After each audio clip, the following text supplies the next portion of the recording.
Olá pessoal!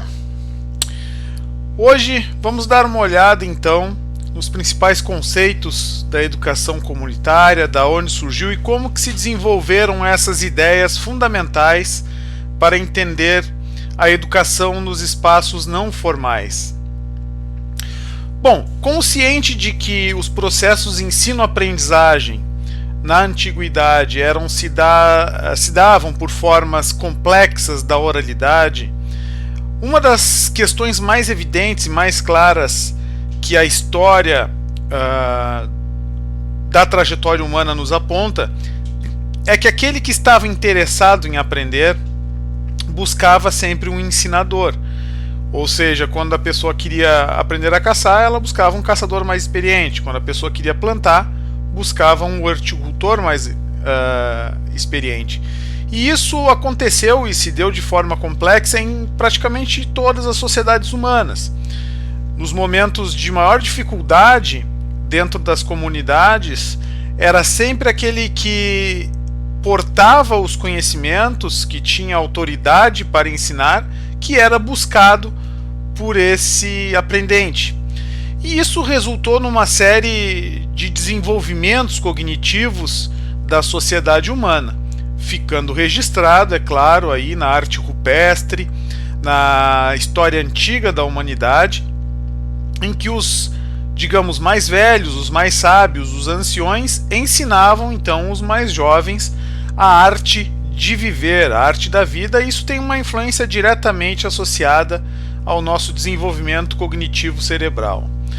Claro que à medida que o tempo vai passando, a sociedade humana ela começa a desenvolver papéis sociais, locos sociais, onde cada um desenvolve suas habilidades. Isso na sua individualidade, dentro do coletivo, essas pessoas vão buscar aprender ou desenvolver as suas técnicas ou habilidades que mais estivesse interessado, interessada naquele momento.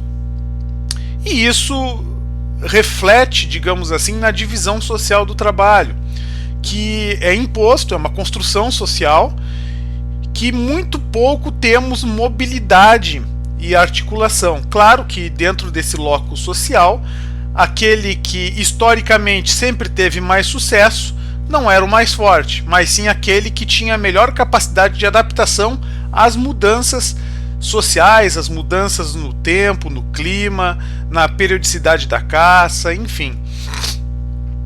Isso se dava de uma maneira complexa. Por quê?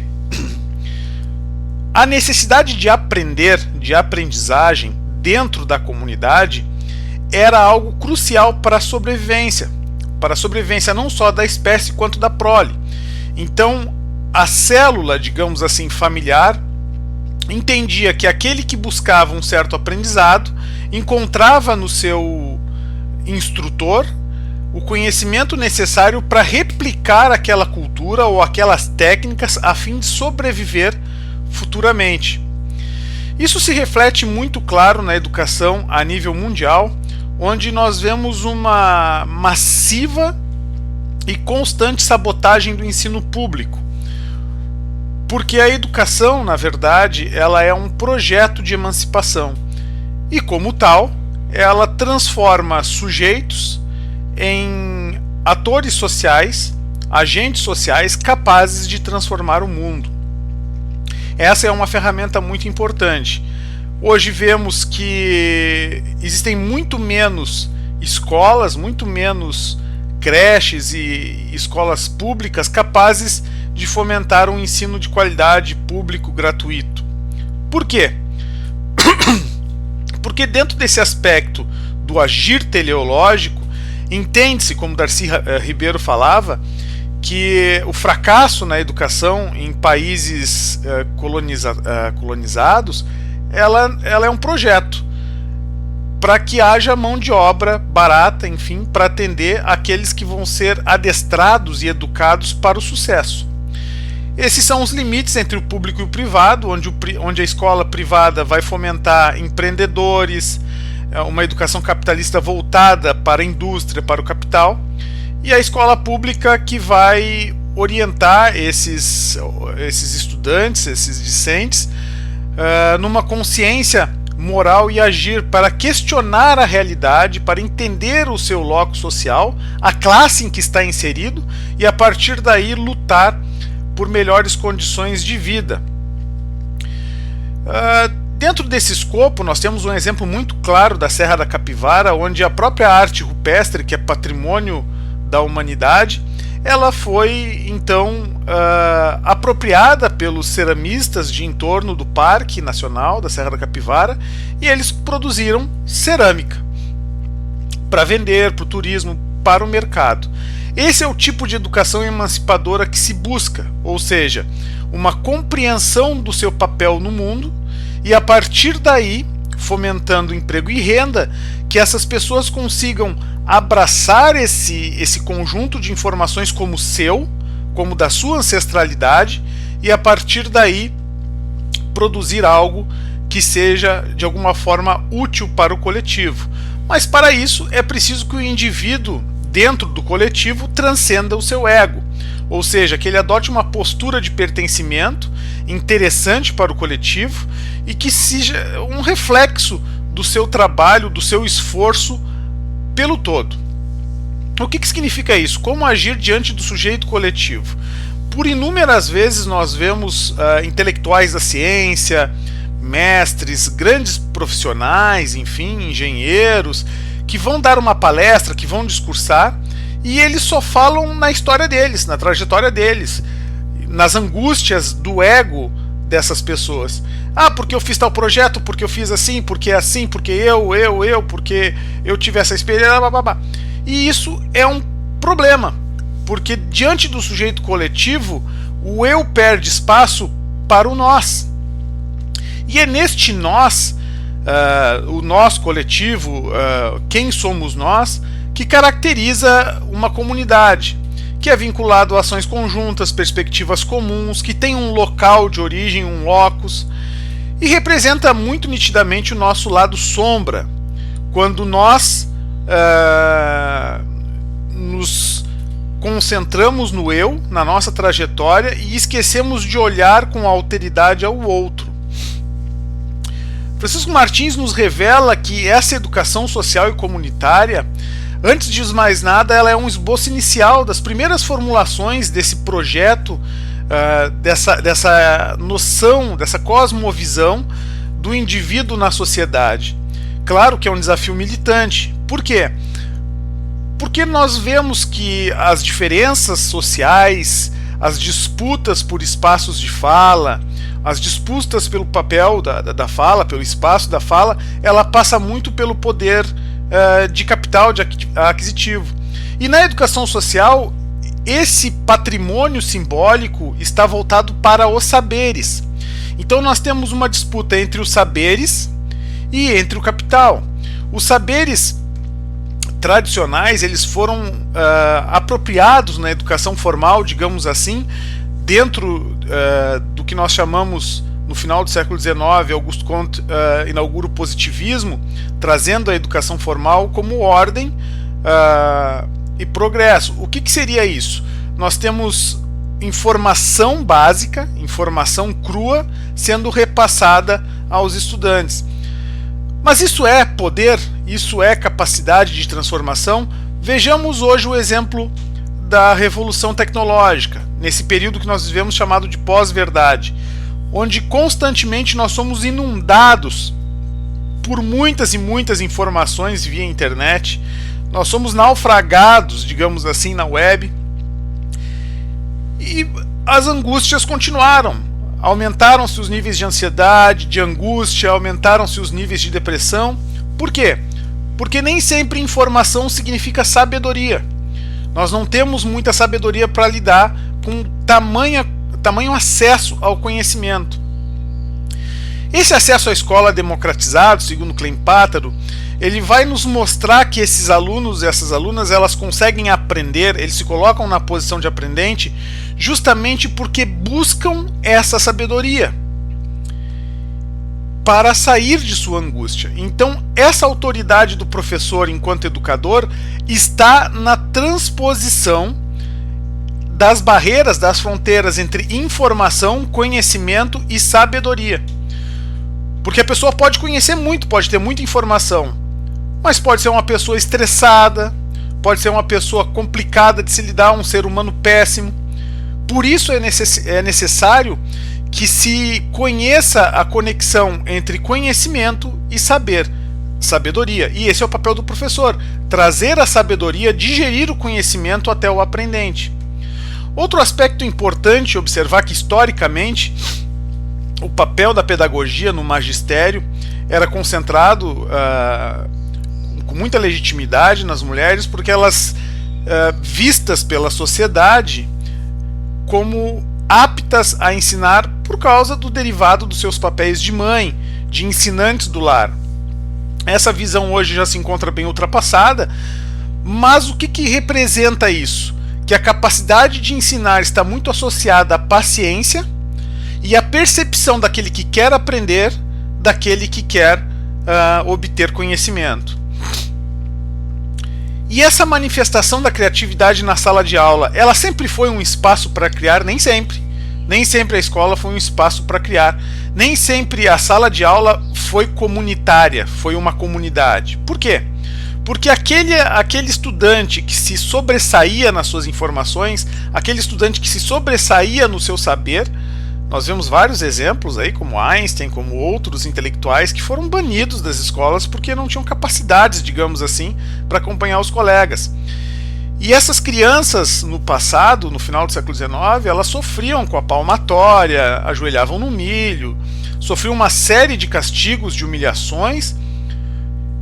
Era o processo de se colocar uma pá de cal na inovação, uma pá de cal naquele que se manifestava mais sábio e mais compreensivo que os demais.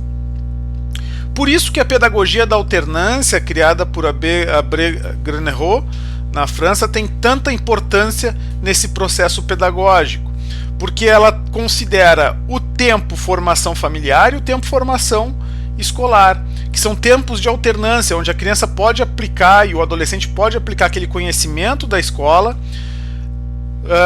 na sua realidade prática, no seu universo prático. Isso sempre foi assim. Nós temos vetores educacionais, segundo Pestalozzi, mentor de Allan Kardec, né, de Auguste Dupont de Nizar-Rivail.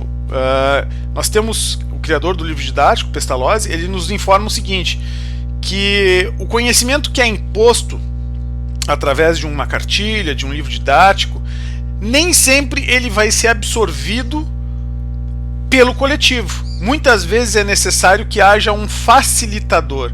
E quem são esses facilitadores? No Brasil eram mulheres, em geral, que trabalhavam essas informações através dos seus filtros de percepção, passando a informação aos estudantes.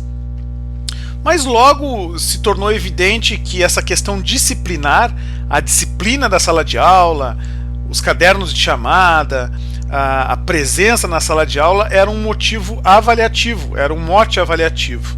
Por quê? Para que se forçasse uma barra.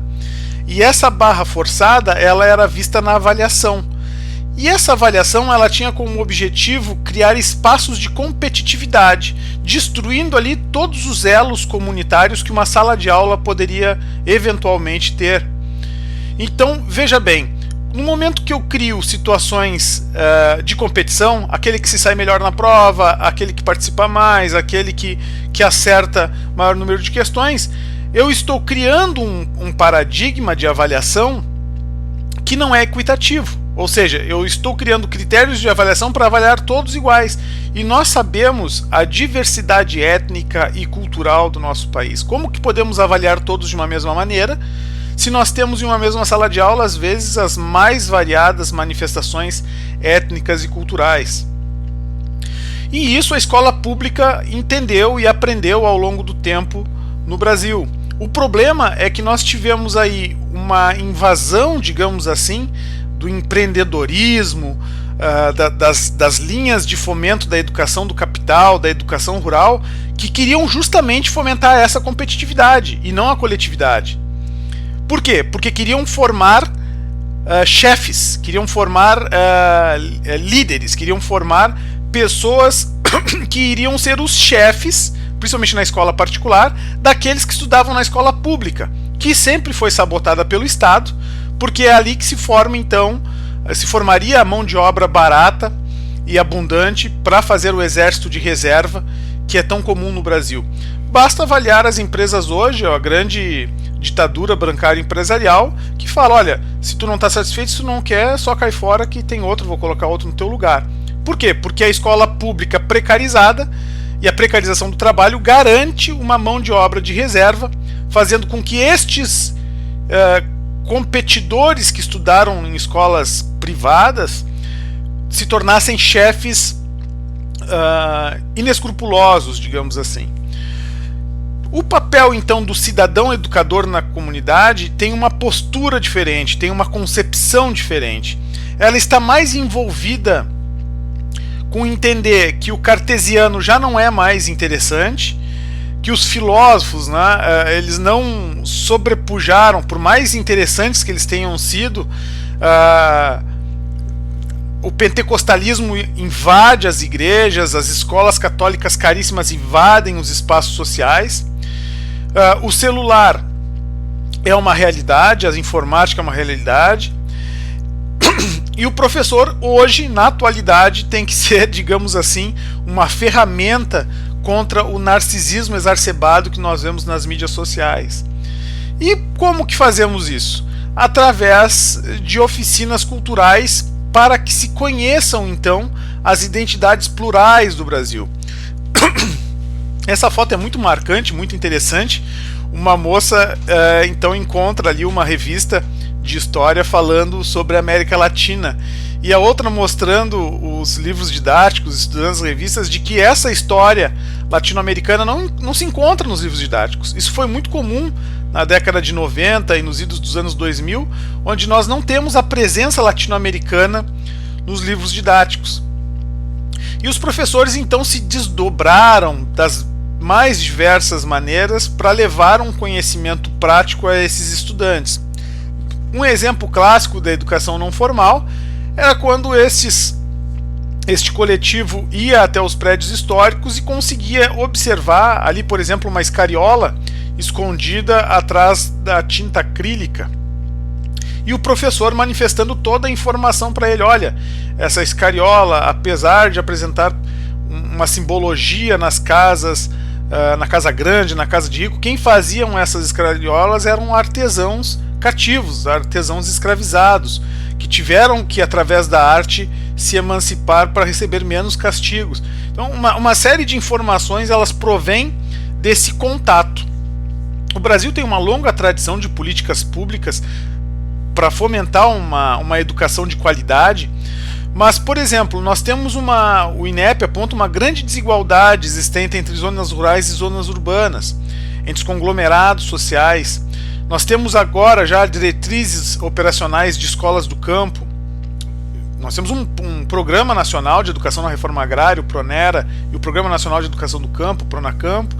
Mas o que nós vemos ainda hoje? É isso. Nós temos grandes sítios arqueológicos importantíssimos, como as reduções guaraníticas, que são visitadas quase que exclusivamente por escolas privadas, religiosas, privadas, enfim, mas que têm muito dinheiro, muito recurso para poder levar os seus estudantes para conhecer essa realidade. Essas pessoas, elas têm mais acesso a um conhecimento do que a educação pública, que tem menos recurso para fazer essas idas a campo. Mas não quer dizer que os educadores, os ensinadores do ensino público não estejam preparados para ir de encontro ao ensino, à educação não formal, e levar esses estudantes até os sítios arqueológicos, até os prédios antigos, edificações, enfim, para que eles possam mostrar da forma mais clara e real como é a cultura brasileira, como é as características principais da nossa origem, da nossa ancestralidade. Por que isso? Porque observando, indo ao museu, indo ao locus, digamos assim, onde tudo aconteceu, essa criança, esse adolescente, ele vai ter um acesso, principalmente na escola pública, à sua ancestralidade. Ele vai poder observar da onde ele veio e para onde ele vai. Isso, na verdade, é o papel do professor comunitário. ele tem que ter um escopo proativo para que ele possa transformar conhecimento em sabedoria. Esse papel ele é muito complicado, porque na verdade é uma vocação muito específica. Diferente do educador urbano, o professor comunitário ele tem que ter uma versatilidade muito maior. Ele tem que ter habilidades de comunicação com populações do campo, com os povos rurais. Precisa também compreender a impermanência de todas as coisas. Então ele está sempre se adaptando, sempre fomentando novos métodos de ensino, novos métodos de comunicação, porque ele precisa transmitir aquela informação, aquele conhecimento, através de uma sabedoria demonstrada. E Paulo Freire nos falava que o agroeducador é um comunicador da liberdade no campo. E como é que ele comunica essa liberdade? Ele comunica justamente criando a emancipação através do diálogo. Como diria Paulo Freire, dialogicidade. O que é esse diálogo? Ao mostrar um esqueleto, ao mostrar um sepultamento funerário, o professor traz a fonte até o aluno, e trazendo a fonte até o aluno mostra que nós temos uma diversidade histórica, uma formação complexa, para instigar curiosidades, revelar mistérios, mostrar o caminho da ciência. Nesse sentido, tornar ciente este jovem para a vida, para entender que a sua realidade, que a sua ancestralidade, aonde ele está inserido, tem uma origem histórica e que não veio de fora. Nem sempre, é claro, fácil demonstrar, mas é muito necessário que o professor demonstre, através do seu conhecimento acumulado, das suas experiências, o beabá, digamos assim, da transversalidade da educação patrimonial, da educação ambiental. Por que essa transversalidade é tão importante? Porque ela só é aprendida mediante demonstração, mediante exemplos claros, concretos. É aí que os filtros de percepção desses discentes vão se aprimorar para receber aquele conhecimento.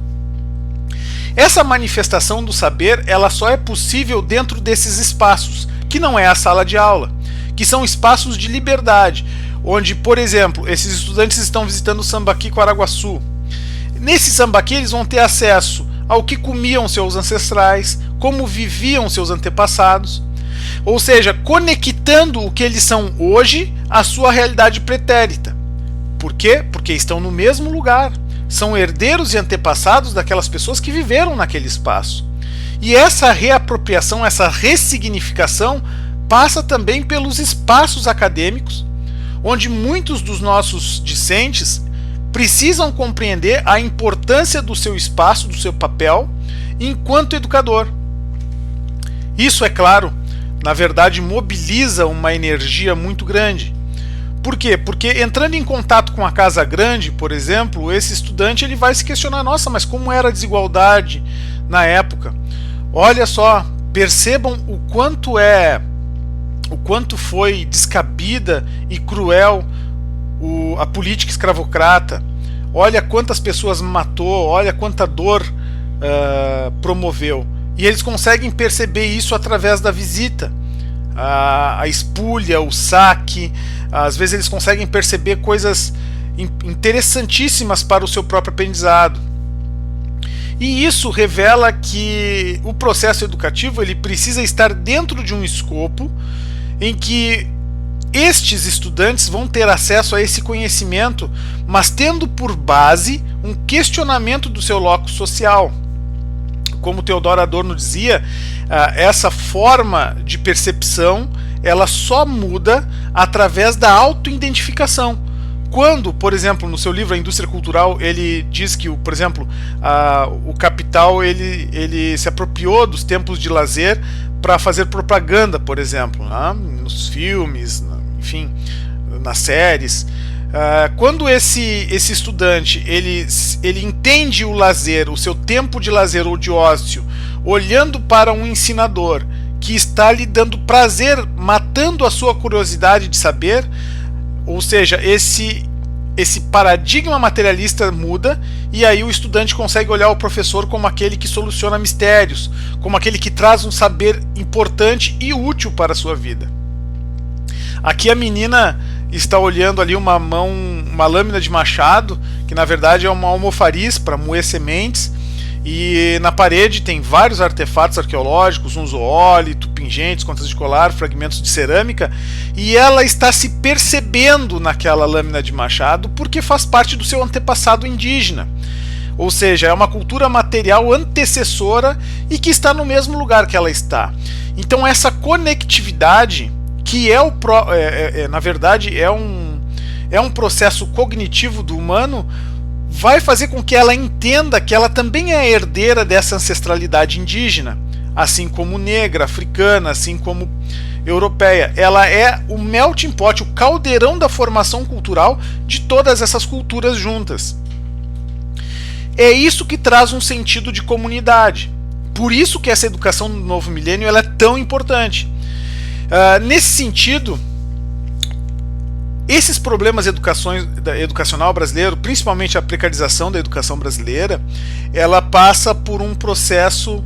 Se nós entendermos que é um projeto, essa sabotagem do ensino público brasileiro é um projeto para formar mão de obra pobre e desqualificada, vamos observar claramente que a elite brasileira não tem nenhum interesse em investir em educação pública. Nenhum interesse. Por quê? Porque aqueles que serão os chefes, os líderes, estão pagando para alcançar os melhores professores. Essa sabotagem da educação pública é promovida por uma elite aristocrática, oligárquica, que não aceita a emancipação do jovem brasileiro. Por que não aceita a emancipação do jovem brasileiro? Porque é esse jovem brasileiro que vai questionar a realidade e o seu locus social enquanto classe. É ele que vai dizer, nossa, por que nós, enquanto classe trabalhadora, enquanto, digamos assim, a grande maioria da população tira lixo das ruas ou está trabalhando em qualidades precárias de trabalho, não tem os seus direitos trabalhistas garantidos e vai questionar essa realidade. Então, por isso que os investimentos em educação pública são tão complicados. E ao contrário do que muita gente pensa, é na educação pública que nós encontramos pessoas com maior interesse de ser facilitador e ensinador nesse processo de ensino-aprendizagem. E vamos encontrar também estudantes que estão procurando essas pessoas. É isso que a escola pública precisa compreender, fazer o elo e o vínculo para superar algumas mazelas pedagógicas, como as disciplinas, por exemplo, as estruturas disciplinares, e permitir que esse estudante, esse jovem, seduzido pela adolescência, pelos hormônios da adolescência, consiga buscar esses ensinadores, esses facilitadores. E aí, é claro, é preciso que haja diversão. A moça questiona, não era para ser diferente? Por que o faraó então é sempre representado como branco nos filmes de Hollywood, como é sempre representado como uma mulher loira de olhos azuis? Por quê? Porque se o Egito está na África e as pirâmides foram construídas basicamente por núbios, tem alguma coisa errada. Esse é o processo do questionamento. Trazer a diversão para a sala de aula, questionando profundas mazelas sociais, raciais, étnicas, que na verdade estão consolidadas hoje na nossa sociedade, mas é que é através da diversão, através do prazer, do locus do lazer dentro da escola, que nós podemos questionar essa realidade de verdades tão absurdas que vivem se dizendo, se perpetuando por aí. Por exemplo, às vezes, muitas das vezes em escolas orientadas pentecostalmente, digamos assim, pelo pentecostalismo, não aceitam, por exemplo, que dinossauros tenham existido sobre a Terra, negando toda a ciência paleontológica. E aí as crianças questionam o professor, mas por que então que Noé não colocou na arca os dinossauros, o Velociraptor, o Tiranossauro Rex? Por que só os animais que existem hoje entraram na arca? É porque os dinossauros morreram com o dilúvio, né, professor? Então, absurdos como esse, que são concretizados e perpetuados pelo, digamos, criacionismo bíblico nas escolas pentecostais, é o que o professor muitas vezes não tem outra alternativa de emprego, vai trabalhar na escola particular, precisa arranjar, dar um jeito, se virar para poder quebrar esses paradigmas que são tão comuns hoje na escola brasileira. As origens, então, da educação comunitária. prazer, este é Comênios, Amos Comênios, 1592 a 1670. O que Comênios nos traz de tão importante, então, pessoal? Ele escreve nada mais, nada menos do que A Arte de Ensinar, seu livro Didática Magna. Essa obra do século XVII é importantíssimo para que nós percebamos o seguinte: o que ele fala principalmente nessa obra? O professor jamais vai conseguir ensinar aquele que não está interessado em aprender. Olha como isso é complexo, pessoal. Olha como isso é complexo. Só é possível ensinar, transmitir sabedoria ou saberes àquele que procura o ensinador, aquele que procura o mestre, o guru ou qualquer outra manifestação de ensinante no planeta. Porque senão não adianta ensinar. Não vão aprender. É praticamente impossível ensinar aquele que está decidido a não aprender. E nessa obra é interessante justamente porque ele ensina técnicas de como tornar sedutor e atraente o ensino do professor. Como tornar interessante e curioso os papéis específicos do ensinante para que esses estudantes tenham interesse em estudar, em aprender. De olho nisso, uma ordem jesuítica reformista, a ordem jesuítica que foi reformadora da Igreja Católica no século XVI, através de Inácio de Loyola, Francisco Xavier e outros pensadores da ordem, escreve a Ratio Studiorum, a razão de estudos. O que é a Ratio Studiorum?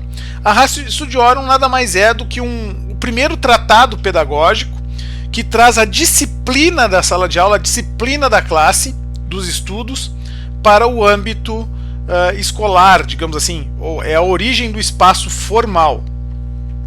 Os sarracenos foram importantes nesse papel. Por quê?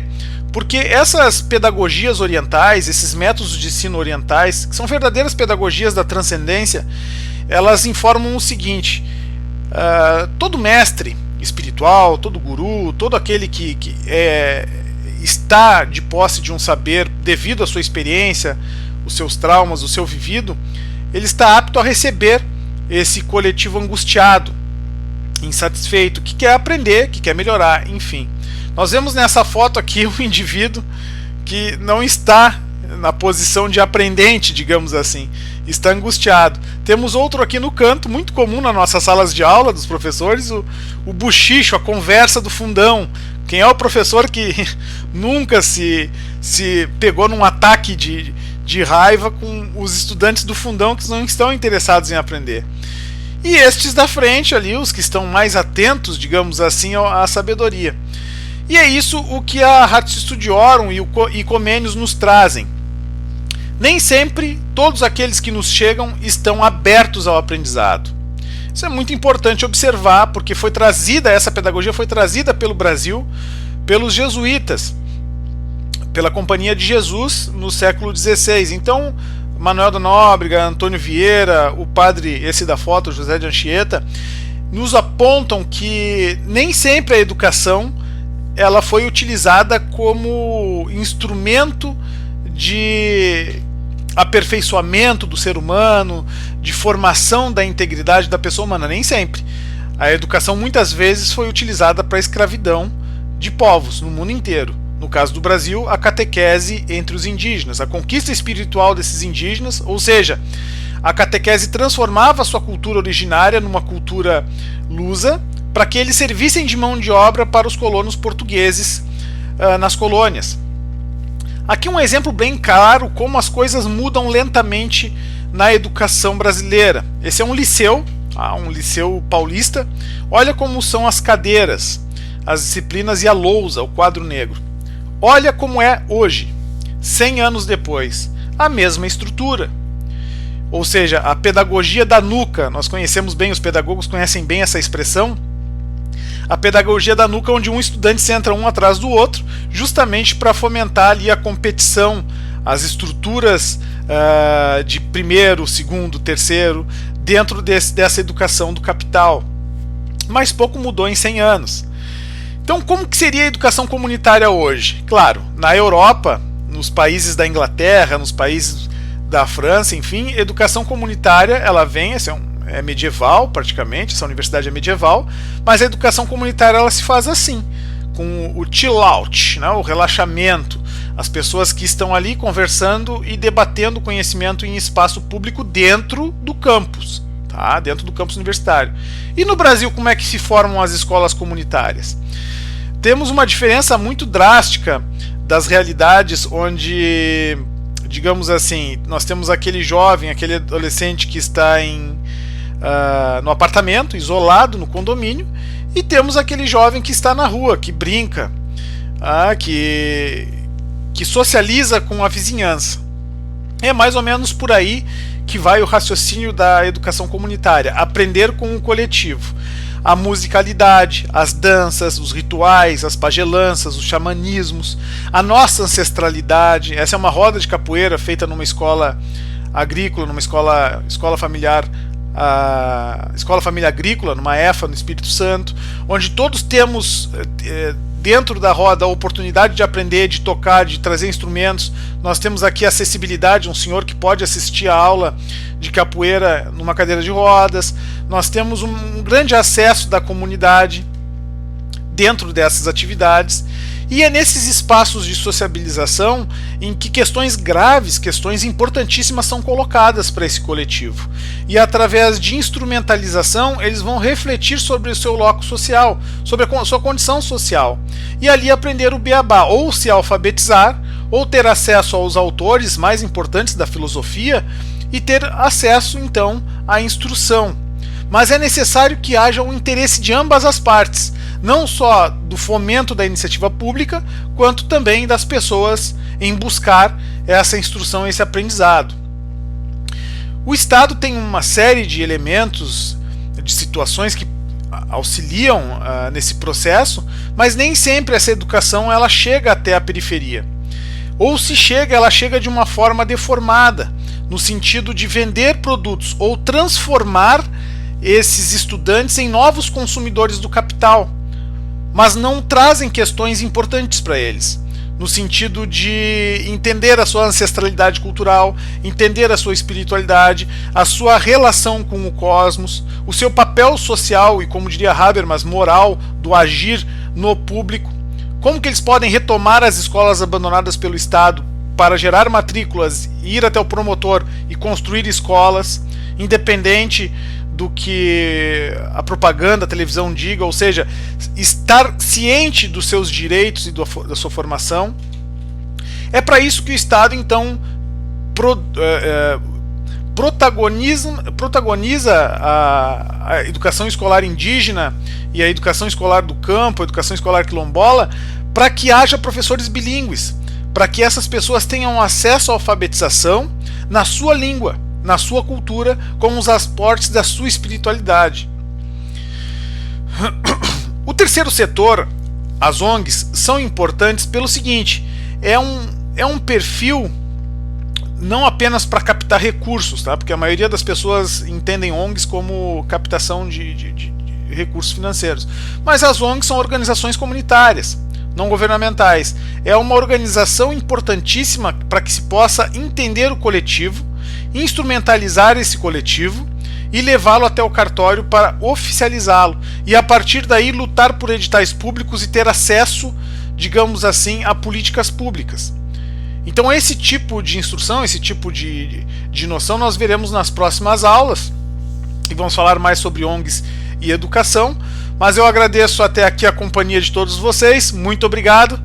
Por hoje era isso, pessoal. Um grande abraço para vocês, tudo de bom.